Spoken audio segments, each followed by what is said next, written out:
Hi, I'm Brian Russell, and it's my absolute privilege today to have a conversation with my friend and fellow coach Joel about his new book, Dear White Leader. Joel, welcome, congratulations, and why don't you introduce yourself to the audience?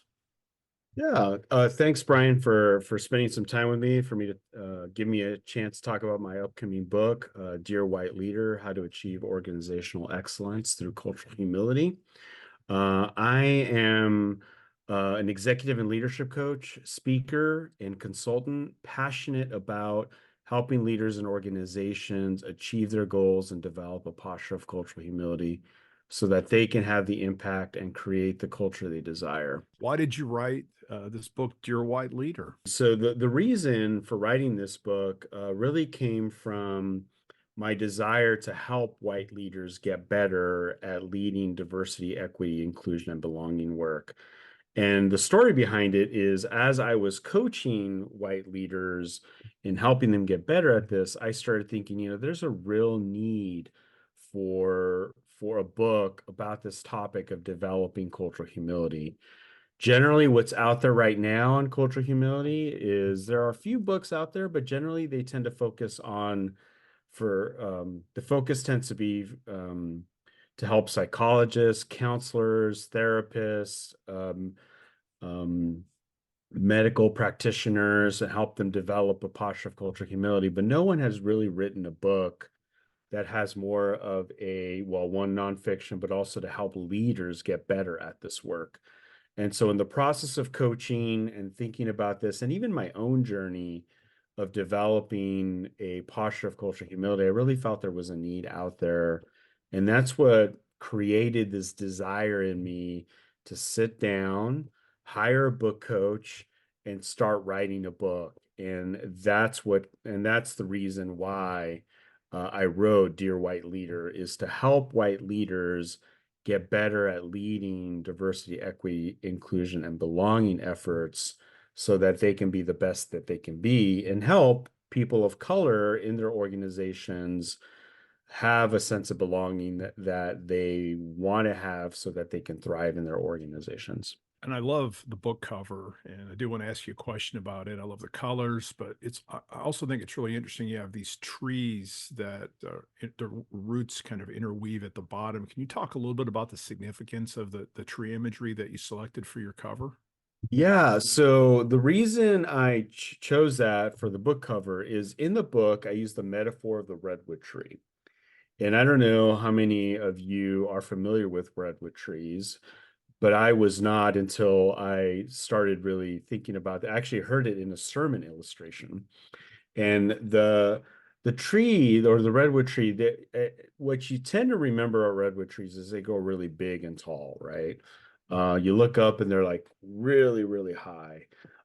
So I naturally assumed they had deep root systems, right? The roots grow deep, but the reality is that their roots grow outward and they begin to intertwine with other trees around them so that they can withstand the forces of the storms and the winds that they may encounter. And so they actually support each other to live and to survive.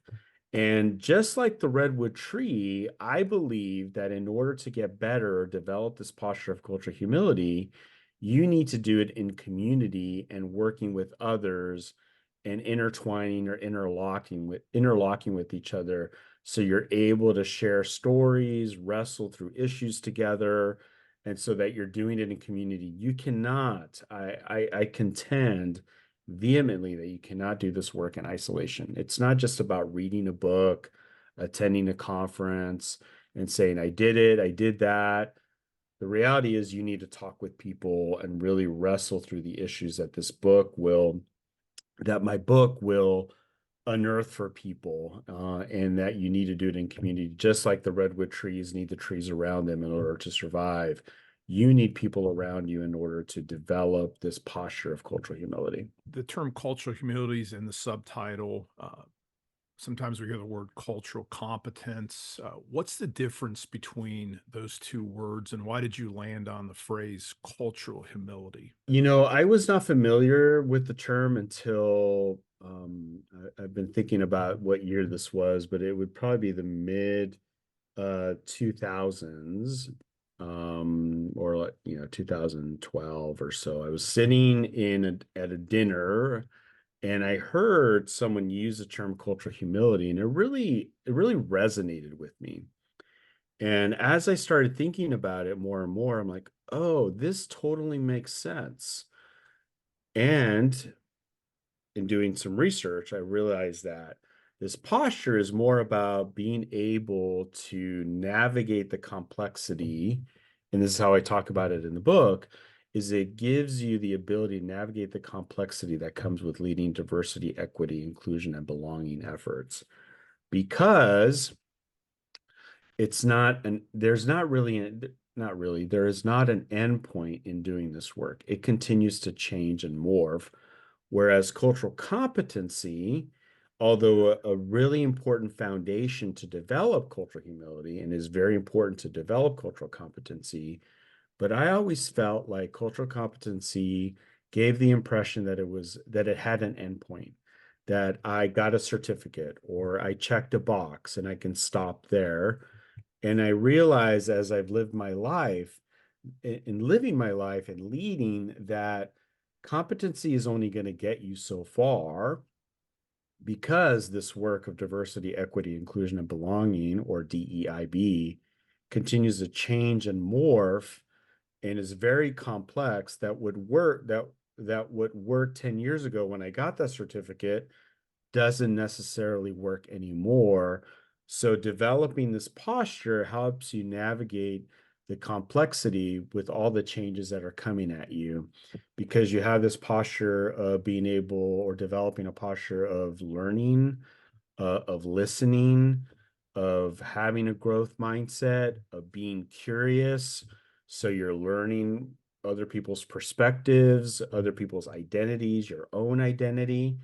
And so competency is important to develop as the foundation, but you want to develop humility, cultural humility, in order to navigate the complexity that comes with leading these efforts, because things will continue to change. The goalposts will continue to move.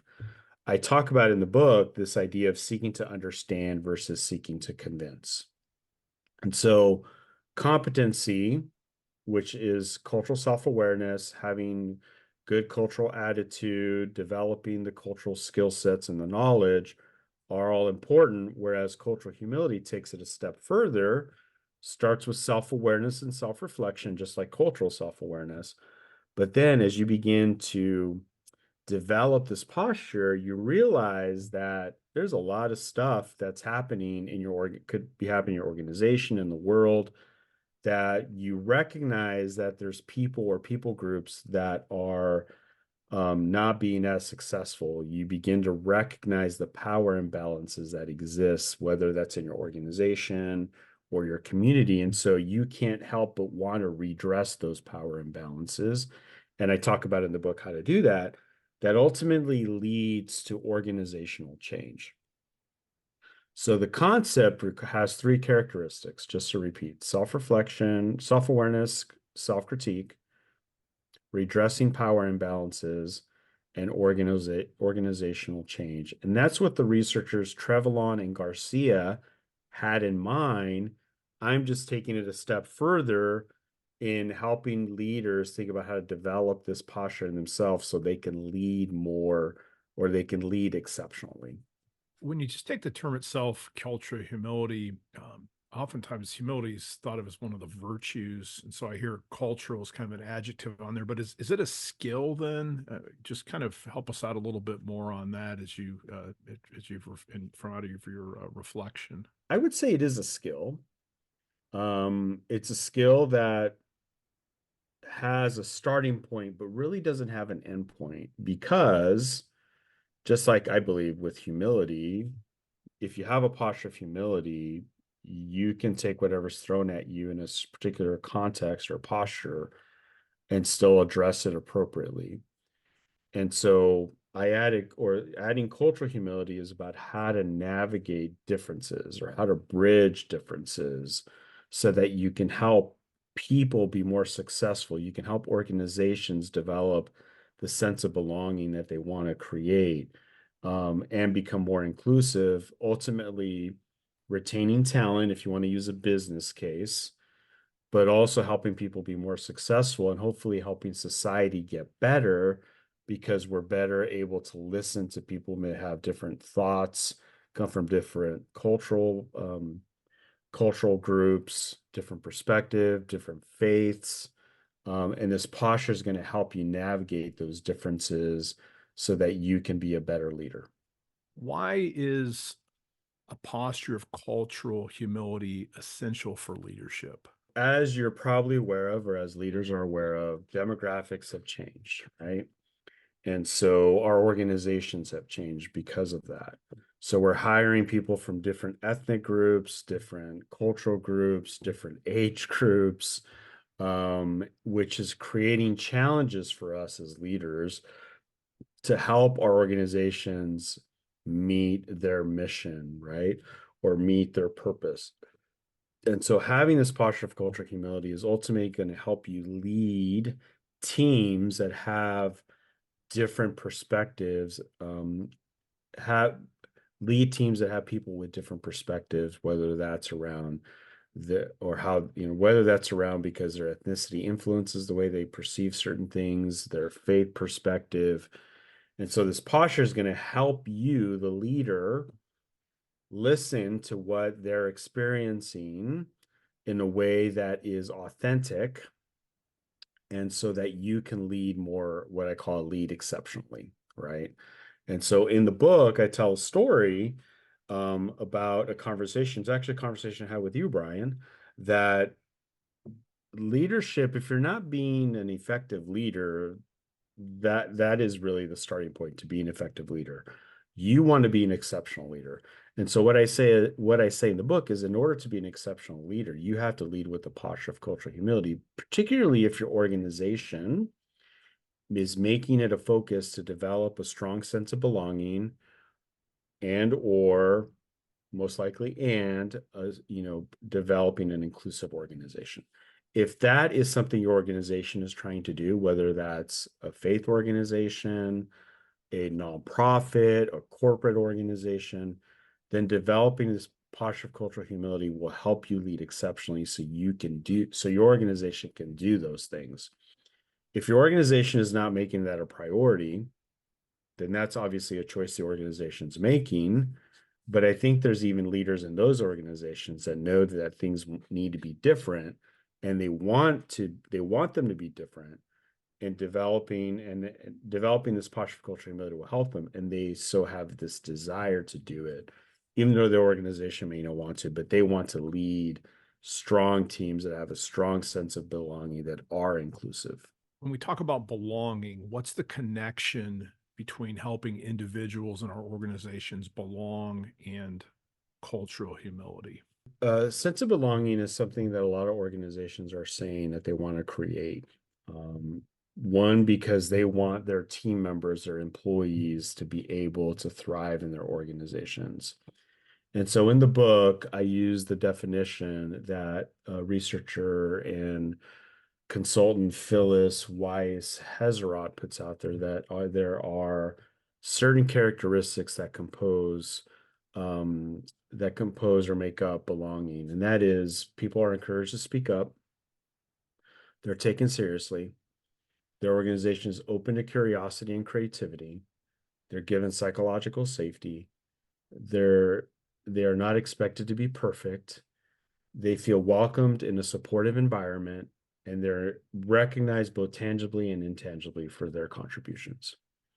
Now, this isn't unique to people of color. I think all of us want to have this, right, in an organization in order to feel like we belong, we're connected, we want to be there. But again, given the context we find ourselves in, particularly if you're leading a diverse team, whether that's an ethnically diverse team, generationally diverse team, you generally as a leader want to develop the sense or sense of belonging because you want your your employees, your team members to feel like they belong and they are connected to your organization. And so what I have found in coaching leaders is they want to be better leaders. They want to be respected. They want to be looked up to by employees. They want to create an environment where their employees feel like they are connected to the organization so they can achieve their goals. And because they're genuinely good, they want to be good people. And the opposite of these things is not, not a good thing, right? I actually call them feelings of estrangement instead of characteristics of belonging. But sticking with belonging, you want these things because you want your people to feel like they belong in your organization so they can thrive, show up, want to show up into the organization, want to show up at work, and ultimately, it's going to help you be the best leader and your organization achieve its goals, whatever those goals might be. You used the word psychological safety when you were answering the question. What does that even mean? So there's four quadrants that compose psychological safety. Learner safety, or the person is safe to discover, ask questions, right? Take this learning posture. Challenger safety, so meaning is it safe? Does a person feel safe to challenge the status quo, right? To express their ideas. Collaborator safety, which means is it safe to engage in an unconstrained way, have mutual access to information, to resources, foster constructive debate. And the last one is inclusion safety. Now they're not hierarchical, they all work together. But inclusion safety is it safe to know that you're valued, that you treat and are treated fairly, that you feel your experience and ideas matter.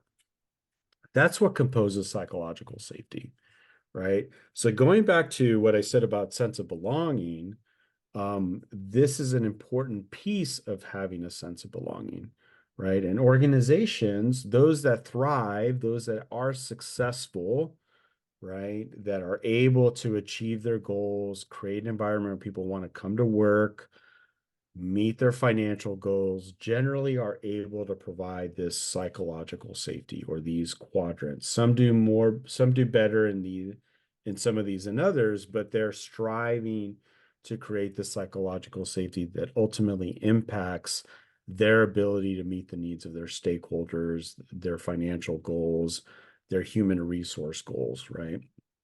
And so it's important, it should be important for organizations because going back to, what we've experienced since the murder of George Floyd, people, particularly people of color, want to be in organizations where they feel safe, where they feel they can challenge the status quo, where they're going to be listened to, right? Some of these are quite honestly, if some people who might be hearing this, like that just makes common sense. Like, yeah, that I want to be at a place that I feel these things.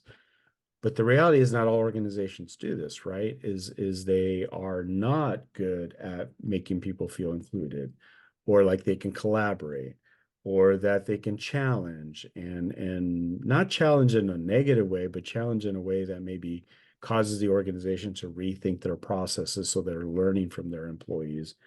And I want to feel like I'm safe to learn. And by learning, I mean, can I ask questions? Can I experiment? So you take the example of Pixar, right? The organization. That organization really tries to create a learning organization where people can be curious, include people from different departments and contribute to, a film that maybe you would think of why is the accountant sitting in this room talking about why, this particular character should be responding to something in this way. Well, because they want that person, they feel that person can contribute, even though maybe their content area is different than you would think would lead to a conversation that this person could contribute to. But that accountant now feels like I'm a part of this. I have an investment in the success of this project because I was able to give my thoughts and opinions. What's a good litmus test for organizations and leaders to know whether their cultural humility work is just performative, meaning just doing it to Yeah. virtue signal, I guess we might say, or productive in actually making a difference within the organization? Yeah, I would say the litmus test is if you're just making a statement with no real action behind it, meaning you haven't planned for the follow-up. Like if you say we're going to do something about X, right? Or we're going to do something, we've experienced a real bad time in our history in our country. We know we need to get better, so we're going to invest millions of dollars in helping us get better. But then the statement doesn't go anywhere. There isn't any follow-up, there isn't any action. That's a performative statement, right? Now, it's important to make statements. I'm not saying you shouldn't make a statement, but if you don't have a plan to follow up the statement with the direct action that's going to help you get better, then that's a problem. So the litmus test is, did the organization make a statement that they were going to get better, or that these things are not going to be tolerated, and then actually then produces a plan to help themselves get better? That's moving from performative statements to action, which a lot of organizations don't do, but some do.